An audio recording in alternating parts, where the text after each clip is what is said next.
ইরানের রাষ্ট্রীয় টেলিভিশন চ্যানেলে বোমা ফেলার পর এবার দেশটির অন্যতম প্রধান রাষ্ট্রায়ত্ত ব্যাংক সেপা ব্যাংকে বড় ধরনের সাইবার হামলা চালিয়েছে ইসরায়েল। এতে ব্যাংকটির অনলাইন সেবা বিঘ্নিত হয়েছে। অন্যদিকে ইরানি জেনারেল আলী সাদমানিকে হত্যা করেছে বলে জানিয়েছে ইসরায়েলের পররাষ্ট্রমন্ত্রী। ইসরায়েলের গোয়েন্দা সংস্থা মোসাদের কার্যালয়ে হামলা চালিয়েছে ইরান। এদিকে ইরানের আকাশসীমা পুরোপুরি নিয়ন্ত্রণে নেওয়ার দাবি করছেন মার্কিন প্রেসিডেন্ট ডোনাল্ড ট্রাম্প। পাশাপাশি ইরানের সঙ্গে কোনো যুদ্ধবিরতি চান না বলেও জানিয়েছেন তিনি। আয়াতুল্লাহ আলী খামেনির অবস্থান শনাক্ত বলে দাবি করেন ডোনাল্ড ট্রাম্প। অন্যদিকে ইসরায়েল ইরান সংঘাত বৃদ্ধিতে গভীর উদ্বেগ প্রকাশ করেছে চীন। বিস্তারিত আশিকুর রহমানের রিপোর্টে।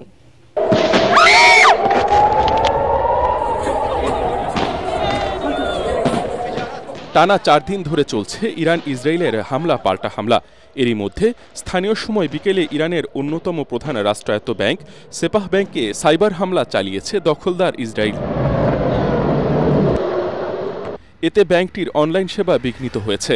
এই হামলার দায় স্বীকার করেছে ইসরায়েলের সঙ্গে সম্পৃক্ত থাকা প্রিডেটরি স্প্যারো নামের একটি হ্যাকিং গ্রুপ। তাদের দাবি, এই সাইবার হামলার মাধ্যমে তারা ব্যাংকের গুরুত্বপূর্ণ ডেটা ধ্বংস করে দিয়েছে। এছাড়া বিকেলে ইসরায়েলের পররাষ্ট্রমন্ত্রী গিদিয়ন শার জানিয়েছেন, আরেকজন উচ্চপদস্থ ইরানি জেনারেল আলী সাদমানিকে হত্যা করেছে তারা। সন্ত্রাস নির্মূল করতে তাদের এই অভিযান চলবে বলেও জানান তিনি।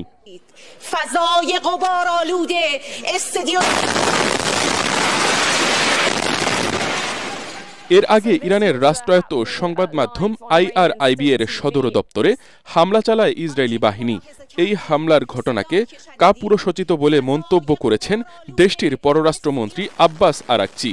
ইরানের সঙ্গে সংঘাতে তারা কোণঠাসা হয়ে পড়েছে বলেও দাবি করেন তিনি।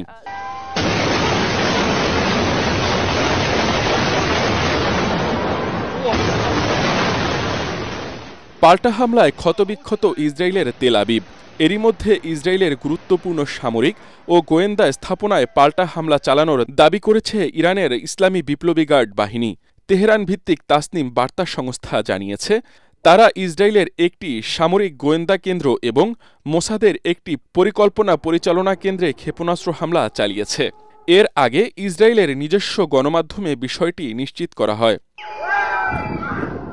এদিকে ইরান ইসরায়েলের যুদ্ধবিরতি নয়, বরং আরও বড় কিছু বলে দাবি করেছেন যুক্তরাষ্ট্রের president Donald Trump.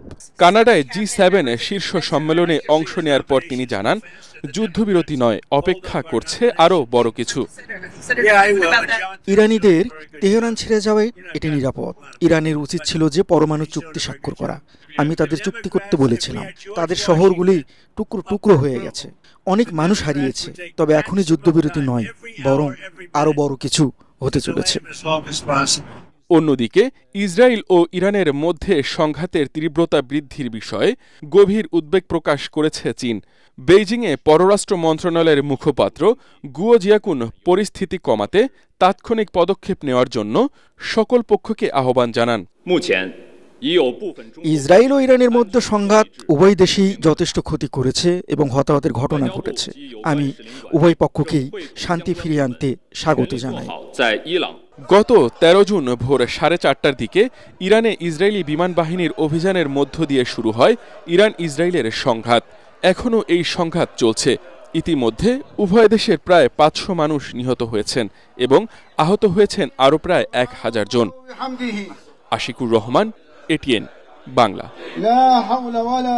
Mona Lisa heavy flow 15 piece প্যাকেটের সাথে 8 পিসের একটি প্যাকেট একদম ফ্রি।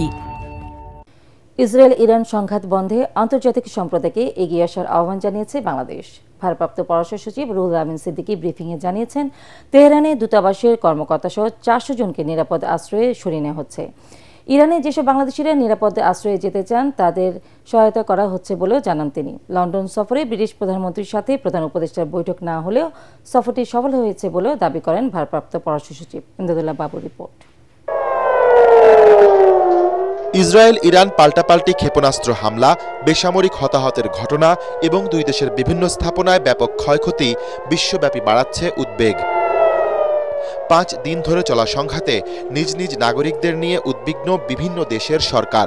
এরই মধ্যে ভারত তাদের নাগরিকদের নিরাপদ আশ্রয়ে সরিয়ে নিয়েছে, আর ইরানের সাথে সীমান্ত থাকায় নাগরিকদের পাকিস্তানে ফিরিয়ে নিয়েছে দেশটি। তবে যুদ্ধাবস্থার কারণে বিমান চলাচল ও ব্যাংকিং লেনদেন বন্ধ থাকায় অন্যান্য দেশের নাগরিকদের মতো সেখানে আটকে পড়েছেন প্রায় 2000 বাংলাদেশীয়। সংবাদ সম্মেলনে ভারপ্রাপ্ত পররাষ্ট্র সচিব জানিয়েছেন, বাংলাদেশিদের বেশিরভাগই সেখানে ইরানি নারীদের বিয়ে করে স্থায়ীভাবে বসবাস করছেন। এদের মধ্যে তেহরানে থাকেন এমন 400 জনকে দূরবর্তী এলাকায় সরানো হচ্ছে। 400 বা এরকম। তেহরানে কিছু বাংলাদেশি আছে যারা এখন এই হামলায় ক্ষতিগ্রস্ত হওয়ার সম্ভাবনা আছে। তাদেরকে আর আমাদের দূতাবাসে যারা কাজ করছেন তাদের জন্যই আমরা কাজ করছি, যাতে এরা নিরাপদে থাকতে পারে। মার্কিন যুক্তরাষ্ট্রকে এই বিষয়ে অনুরোধ করাটা কতটুকু সমীচীন হবে সেটা নিয়েও আমরা চিন্তা ভাবনা করছি। আন্তর্জাতিক সম্প্রদায়ের কাছে আমরা আহ্বানও জানাই যে যত তাড়াতাড়ি সম্ভব এই সংঘাত বন্ধ করে। এ সময় সচিব জানান, সবকিছু ঠিক থাকলেও লন্ডন সফরে প্রধান উপদেষ্টার সাথে ব্রিটিশ প্রধানমন্ত্রীর বৈঠক না হওয়ার ঘটনাটি ছিল অনভিপ্রেত। সম্পূর্ণ প্রোটোকল দেয়া হয়েছে, যেটা অফিসিয়াল ভিজিট না হলে এইখানে দেয়া হয় না। ফলে ব্রিটেনের প্রধানমন্ত্রীর সাথে আমাদের মাননীয় প্রধান উপদেষ্টার কেন সাক্ষাৎ হয়নি সেটার দায়ভার কার উপরে? নিঃসন্দেহে আমরা যেহেতু এই সফর পরিচালনার অংশ ছিলাম, সুতরাং কিছুটা তো দায়ভার আমাদের উপরে আসেই। তবে আমি আপনাদেরকে যে অবস্থাটা বললাম তাতে মনে হয় যে কোনো কারণে ওদের পক্ষে এই মিটিংটা করা সম্ভব হয়নি। সাবেক প্রধানমন্ত্রী শেখ হাসিনা ও সাবেক স্বরাষ্ট্রমন্ত্রী আসাদুজ্জামান খান কামালকে ফেরত আনার বিষয়ে এই মুহূর্তে পররাষ্ট্র মন্ত্রণালয়ের কাছে কোনো তথ্য নেই বলেও জানিয়েছেন তিনি।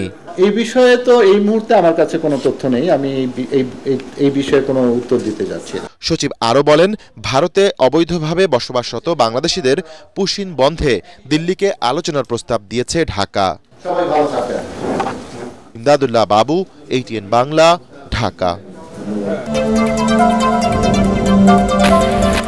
ইরান ইসরায়েল যুদ্ধ দীর্ঘ হলে বাংলাদেশেও এর নেতিবাচক প্রভাব পড়বে বলে মনে করছেন অর্থ উপদেষ্টা ডক্টর সালেউদ্দিন আহমেদ। উত্তেজনার কারণে তেল, গ্যাস ও সার আমদানিতে সমস্যা হতে পারে বলেও জানান তিনি। তাই বিকল্প প্রস্তুতি নিয়ে রাখছে সরকার। সচিবালয়ে ক্রয় সংক্রান্ত উপদেষ্টা কমিটির বৈঠক শেষে এসব কথা বলেন উপদেষ্টা। রিপোর্ট মাহবুকুর চপলের।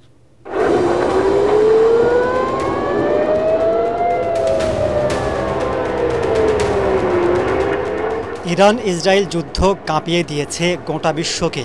দুই পরাশক্তির কেউ কাউকে ছাড় দিতে চাচ্ছে না, ফলে বাড়ছে প্রাণহানি, ক্ষয়ক্ষতি। তাদের ক্ষত ছড়িয়ে পড়ছে অন্যান্য দেশেও। বাড়ছে জ্বালানি তেলের দাম, ব্যাহত হচ্ছে ইরান নিয়ন্ত্রিত হরমুজ প্রণালী দিয়ে জাহাজ চলাচল। যুদ্ধ দীর্ঘ হলে বাংলাদেশও ক্ষতির মুখে পড়তে পারে বলে আশঙ্কা করছেন অর্থ উপদেষ্টা। যুদ্ধ তো শুধু এনার্জি প্রাইস না, আমার সার যেগুলো আসবে, আপনি জানেন বেশিরভাগ জাহাজ আসে কোন দিক থেকে, যে হরমুজ প্রণালী দিয়ে আসে, সেটা এফেক্ট করতে পারে। অর্থ উপদেষ্টা জানান, এখনও বাড়তি দামে তেল গ্যাস কিনতে হচ্ছে না, তবে পরিস্থিতি জটিল হলে পাল্টে যাবে সমীকরণ। তাই বিকল্প প্রস্তুতি রাখছে সরকার। ইরাকের যুদ্ধে আমরা একটা অবজার্ভ করছি, আমরা দেখছি ইমিডিয়েটলি কিছুটা বেড়েছে, বাট এখন আমাদের যেগুলোতে আমরা অলরেডি অর্ডার প্লেস করছি ওটা এফেক্ট করে না। আমরা অবজার্ভ করছি যে এই যে গ্যাস প্রাইস বা LNG প্রাইস যদি বেড়ে যায়, এটা উইল টেক কেয়ার হবে। আজকে যেটা দিলাম ওটা ওল্ড প্রাইসে ওরা কোট করেছে, ভাগ্য ভালো যে ওই প্রাইসে আমরা পাবো। কিন্তু ভবিষ্যৎ যখন কোটেশন আনবো তখন হয়তো কিছুটা রিফ্লেক্ট করবে। যুদ্ধ লম্বা হলে বিকল্প চিন্তা এই যে এনার্জি মিনিস্ট্রিটা করছে ডেফিনেটলি। আমরা তো LNGর উপর ডিপেন্ড করি বেশি।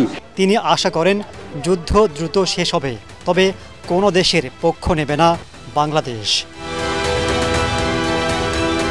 মাহবুব কবির চপল, ATN Bangla, Dhaka.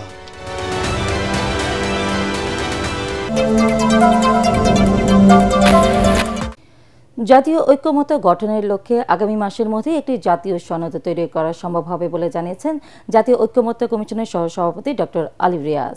Foreign service একাডেমিতে রাজনৈতিক দলগুলোর সাথে ঐক্যমত্য কমিশনের বৈঠকে এই আশাবাদ ব্যক্ত করেন তিনি। সংসদীয় স্থায়ী কমিটির সভাপতির 4টি পদ পাবে বিরোধী দল, বাকিগুলো হবে সংখ্যানুপাতে। এই বিষয়টি একমত হয়েছে রাজনৈতিক দলগুলো। সংলাপে বিএনপি, এনসিপি সহ অন্যান্য দল অংশ নিলেও যোগ দেয়নি জামায়াত ইসলামী। আরও জানাচ্ছেন ইয়াসিন রানা। রাজধানীর ফরেন সার্ভিস একাডেমিতে রাজনৈতিক দলগুলোর সঙ্গে দ্বিতীয় পর্যায়ের দ্বিতীয় দিনের সংলাপ করেছে ঐকমত্য কমিশন। এতে সবগুলো রাজনৈতিক দল অংশ নিলেও লন্ডনে বিএনপির ভারপ্রাপ্ত চেয়ারম্যান তারেক রহমানের সাথে প্রধান উপদেষ্টা ডক্টর মোহাম্মদ ইউনূসের বৈঠক ইস্যু কেন্দ্র করে সংলাপে যোগ দেয়নি জামায়াত ইসলামী। সংলাপের শুরুতে সূচনা বক্তব্য রাখেন কমিশনের সহসভাপতি ডক্টর আলী রিয়াজ। আমরা জুলাই মাসের মধ্যেই এই জাতীয় সনদ তৈরি করতে পারব। সংলাপে আস্থা ভোট, অর্থ বিল ছাড়া অন্যান্য সকল বিষয়ে সংসদ সদস্যরা স্বাধীনভাবে মতামত দেওয়ার বিষয়ে সিদ্ধান্ত গ্রহণ করা হয়েছে বলে জানান বিএনপির স্থায়ী কমিটির সদস্য সালাউদ্দিন আহমেদ। সিদ্ধান্ত হয়েছে আস্থা ভোট এবং অর্থ বিলের বিষয়টি জাতীয় সনদে উল্লেখ থাকবে, সবাই স্বাক্ষর করতে পারবেন। তবে বাকি দুইটা বিষয় এইভাবে আলাদা সংযুক্তি থাকবে যদি আমাদের দলের নির্বাচনী ইশতেহারে এগুলো আমরা উল্লেখ করি স্পেসিফিক। সেই ক্ষেত্রে আমরা যদি দায়িত্বপ্রাপ্ত হই তখন আমরা এই দুইটি বিষয়ও এখানে সংযুক্ত করতে পারব। কমিশনের নিরপেক্ষতা নিয়েও এদিন প্রশ্ন তোলে এনসিপি। জাতীয় ঐক্যমত্য কমিশনের সভাপতি হিসাবে তাদের প্রস্তাবিত 6টা প্রস্তাবের মধ্যে প্রধান উপদেষ্টা এবং ঐক্যমত্য কমিশনের সভাপতি হিসাবে তিনি যখন একটি প্রস্তাবের দিকে হেলে যান এবং যেই প্রস্তাবটি দিয়েছে জাতীয়তাবাদী দল বিএনপি, ফলশ্রুতিতে আমরা মনে করি জাতীয় ঐক্যমত্য কমিশন এখন যেই পদ্ধতিতে আগাচ্ছে তারা নির্বাচনে এবং এই ঐক্যমত্য কমিশনে কোন কোন বিষয়গুলো থাকবে সেই বিষয়ে তাদের কিছুটা প্রশ্ন, তাদের অবস্থান প্রশ্নবিদ্ধ হয়। সংলাপে মোট 4টি সংসদীয় স্থায়ী কমিটির সভাপতির পদ বিরোধী দলকে দেওয়ার সিদ্ধান্ত হয়েছে। এছাড়া সংরক্ষিত নারী আসন 100 করার বিষয়েও একমত সবাই। বাংলাদেশের এখন একটা বড় রাজনৈতিক দল বাংলাদেশ জামাতে ইসলামী, তাদের প্রতিনিধি এখানে নেই। তা আমি এই বিষয়টা প্রশ্ন করেছিলাম পার্লামেন্টে নারীদের জন্য সেটাকে 100তে সেটাকে উন্নীত করা, এটা মোটামুটি বলতে পারেন অধিকাংশ দল তারা এক ধরনের চিন্তার ঐক্যে তারা এখন এসছেন। জাতীয় সংসদে যে 50টি স্থায়ী কমিটি, সংসদীয় কমিটি থাকে, সেই কমিটিগুলোতে আনুপাতিক হারে 50% বিরোধী দলের প্রতিনিধিত্ব দেওয়ার কথা হয়েছে। ভালো নির্বাচনের জন্য সংখ্যানুপাতিক পদ্ধতি দরকার, এই আলোচনা শুরু হওয়া দরকার। আমাদের দুঃখ এই আলোচনা এখনো শুরু হয়নি, আমরা মনে করি এই আলোচনা শুরু হওয়া দরকার। সংলাপ শেষে ব্রিফ করেন ঐকমত্য কমিশনের সহসভাপতি ডক্টর আলী রিয়াজ। প্রতিদিন সব বিষয়ে সিদ্ধান্তে আমরা পৌঁছতে পারবো না, এরকম প্রত্যাশা আপনারা করবেন না যে আমরা প্রতিদিন এখানে এসে বলবো যে এই বিষয়ে আমরা একমত হয়েছি। আলোচনায় অগ্রগতি হচ্ছে, অত্যন্ত ইতিবাচক অগ্রগতি হচ্ছে এবং আমরা আশা করছি যে জুলাই মাসের মধ্যে আমরা জাতীয় সনদে পৌঁছতে পারবো। আগামী 3 দিন দ্বিতীয় দফায় এই সংলাপ চলবে। ইয়াসিন রানা, এটিএন বাংলা, ঢাকা।